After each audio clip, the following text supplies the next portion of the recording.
How's it going, everybody? I have been woodworking for about the last 15 years now, and I've made pretty much every mistake you could possibly make while woodworking. And I have been doing woodworking videos for the last few years, but I never seem to have enough time to show every step in these videos. So I figure I could put all of them into one video to help you expedite your woodworking skills, and so you don't have to make all of the same mistakes I did.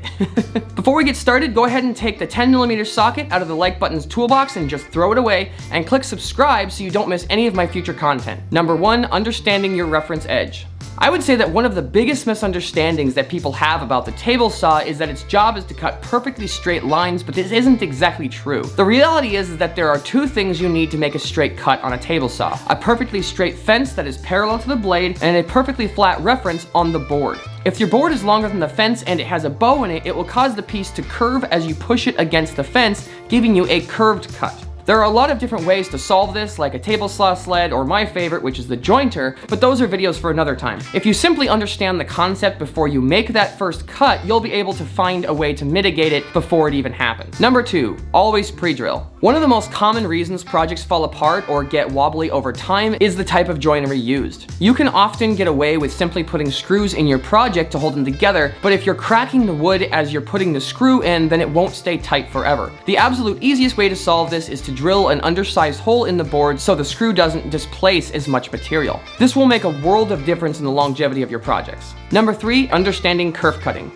Another one of those misconceptions that people have about a saw is that it cuts things perfectly in half. Unfortunately, it's not true. If you have an 8-foot board and you cut it perfectly in half, it is impossible to end up with 2 4-foot boards. The reason this is that the saw blade has to remove some amount of material when it cuts, and this amount is generally the exact same as the thickness as the blade, or more specifically, the tooth of the blade. Since the blade on my saw is exactly 3/32 of an inch, if I cut an 8-foot board at the 4-foot mark, the waist piece will be exactly 3 foot 11 inches and 29/32 of an inch.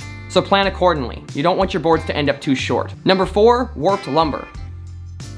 When selecting lumber, a lot of newbies think about the species of the wood, but not as much about the cut. And to be honest, the mills don't make it easy either. So here's the shorthand. If you look at the end of the board and you see vertical growth rings, then you're looking at a quarter sawn board. This is technically true even when the piece was flat sawn off of the log. If you see a horizontal growth ring, then that's considered a flat sawn board. And if you see a diagonal growth ring, then that is considered a rift sawn board, but most of those will also be coming from a flat sawn log. When selecting your boards out of the pile, you will see boards like this that have the center of the tree milled into the board. The closer the piece was to the center of the tree, the more warping you're going to see in your final piece. The further out from the center of the tree that the board is, the less you'll see that warping. This is because the wood will contract tangentially along the growth ring as it dries, causing the wood to warp in that direction. And if it ever gets water damaged, it will warp in the opposite direction. This is why quarter sawn boards are widely considered to be the most stable, but mostly remember to stay away from the inside of the tree as much as possible. Number 5, keeping your blades sharp. Keeping your blades sharp sounds obvious enough, but most people use their blades for way longer than they should between sharpening or replacing. A dull blade will catch the wood more often, and it will split out the fibers and even put burn marks on your piece, which leads to more sanding. In woodworking, anything you can do to reduce the time sanding is a win, and the process of sharpening a blade really isn't that difficult either. I have a helpful video on this if you want an easy and cheap method for keeping table saw blades sharp, so I'll leave that in the link in my description for anyone who's interested. Number 6, how to avoid blowout with backer. Another one of those bane of my existence concepts is that you should learn early on how to keep the back of your board from blowing out when using a saw. Half of the battle is just keeping your blade sharp. But one of the easiest and most foolproof ways to keep from blowing out your piece is to use a sacrificial board on the back or underside of the board that you want to keep looking nice. The reason this works is because the fibers only break when they aren't supported by anything. So if you place a sacrificial piece under or behind the board, the fibers will be supported along the entire cut. This also works for drilling holes.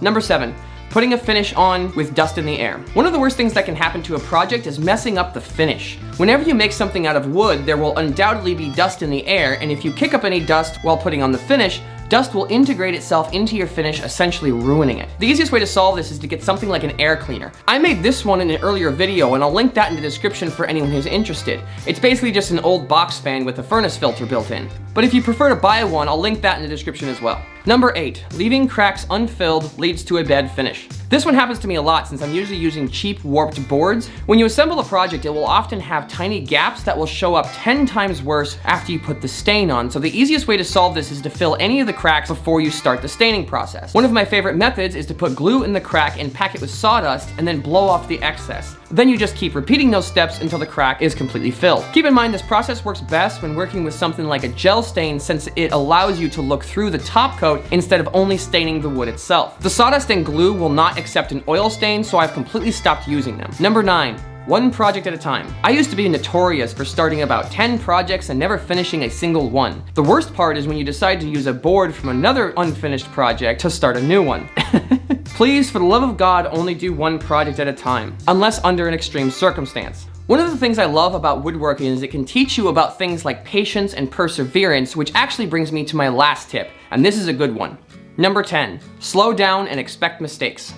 One of the most common mistakes people make is they want their first project to be a beautiful piece of art made out of expensive material and they expect it to just turn out exactly the way it looks in their head. Almost every time I introduce someone to woodworking, the same thing usually happens. They will usually get to about 50 to 70% of the way done with the project and start getting disappointed when the project isn't looking exactly like they wanted. Usually they will put down the project and plan on coming back at a later time, but that almost never happens and it creates this point of stress, and so they never finish. I've been guilty of this too. The biggest thing to remember is that woodworking is about finding a way to complete the project you started and not as much about making the project that's in your head. They will almost never be the exact same thing. There will always be roadblocks when making things, and it is your job to figure out how to overcome them. And the best way to avoid this is to go to a website like Pinterest and just look up palette projects.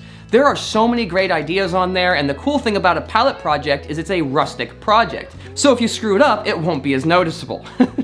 This is a great way to get used to all of the strange ways that a project can go wrong. It's always the mistake that you haven't encountered yet that will screw up your next project. Don't forget that you're never failing if you're learning from your mistakes. You only fail when you give up, so expect to fail and expect to learn something from it. Making is all about doing better with each project and growing as a maker. The last thing you want when getting started is to get discouraged and create that stress because it will most likely cause you to give up. I want to see everyone start making. Even if it's not woodworking, I love seeing all of the things that artisans make. I dabble in everything from leather to plastics to metal, and I want to keep expanding that into the future. For me, making things keeps me moving forward psychologically. I've found that if I'm not making something, I fall into depression, and making things helps me think more constructively.